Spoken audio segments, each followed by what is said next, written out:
अस्सलाम वालेकुम dear students. आज हम पढ़ने वाले हैं मैट्रिक्स को। सबसे पहले कि मैट्रिक्स को किसने इंट्रोड्यूस करवाया, मैट्रिक्स की डिफिनीशन, और इसके बाद 2x2 का डिटर्मिनेंट्स और 3x3 का डिटर्मिनेंट्स। तो सबसे पहले मैट्रिक्स जो हैं वो इंट्रोड्यूस करवाया सिल्वेस्टर, एक मैथमेटिशियन है, इसने मैट्रिक्स को इंट्रोड्यूस करवाया। अब हम पढ़ते हैं मैट्रिक्स की डिफिनीशन। तो मैट्रिक्स की डिफिनीशन यह है, a matrix is a rectangular arrangement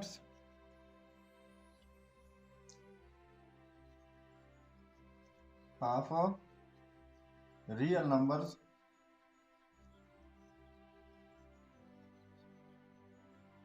enclosed in a square bracket। अब यह है इसकी definition.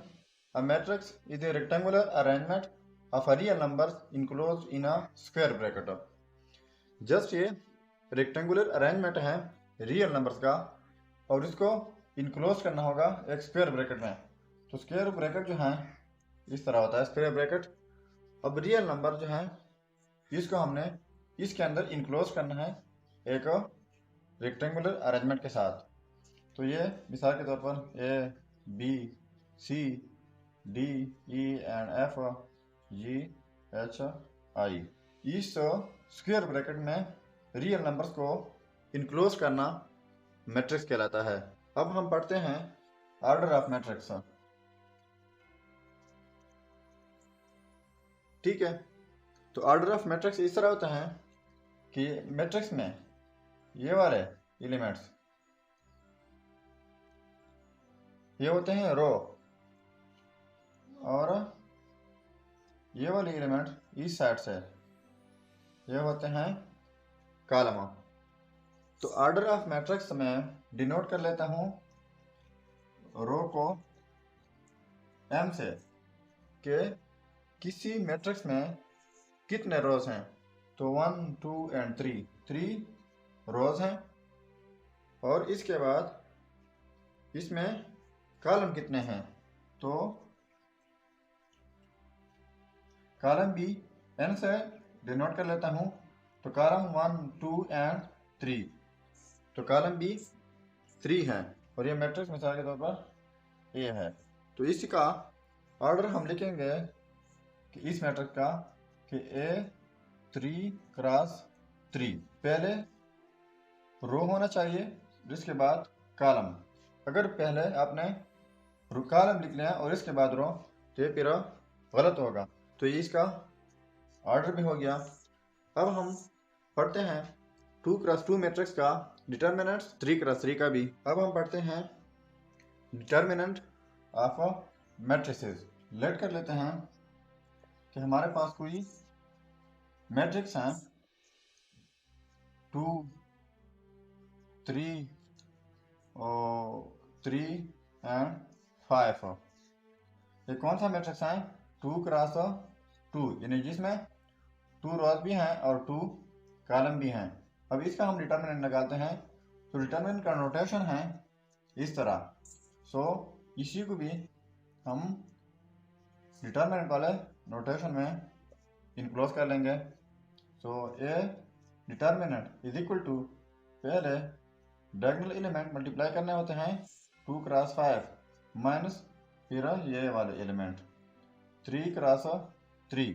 So A determinant is equal to 2x5 10 minus 3x3 9 is equal to 1। So A determinant is equal to 1 आ गया। अब हम डिटर्मिनेंट्स निकालते हैं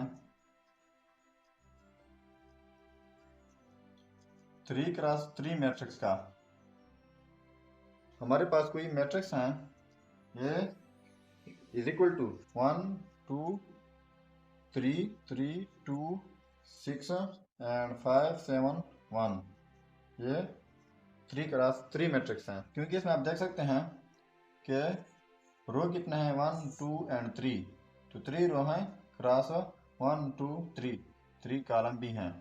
तो इसका हमने डिटर्मिनेंट निकाला होगा। तो इसका डिटर्मिनेंट ऐसे निकाला जाता है कि A determinant is equal to, पहले यहाँ से भी स्टार्ट कर सकते हैं, यहाँ से भी किसी भी रो से आप स्टार्ट कर सकते हैं, लेकिन मैं स्टार्ट कर लेता हूँ पहले रो से। तो पहला रो जो है 1 से, तो 1 हम लिख लेंगे, तो ये वाला रो भी ख़त्म हो जाएगा, ये वाली कॉलम भी ख़त्म हो जाएगी, तो बाकी एलिमेंट जो बच जाएंगे ये वाले बच जाएंगे 2 6 7 1। तो इसका डिटर्मिनेंट करना होगा। अब इसके बाद 1 के साथ हो गया, अब 2 का नंबर है, तो ये पॉजिटिव फिर नेगेटिव 2, ये नेगेटिव 2 होगा इसका डिटर्मिनेंट। तो ये वाली रो ख़त्म हो जाएगी, ये वाला कॉलम भी ख़त्म हो जाएगा, तो 3 6 5 एंड 1 का डिटर्मिनेंट।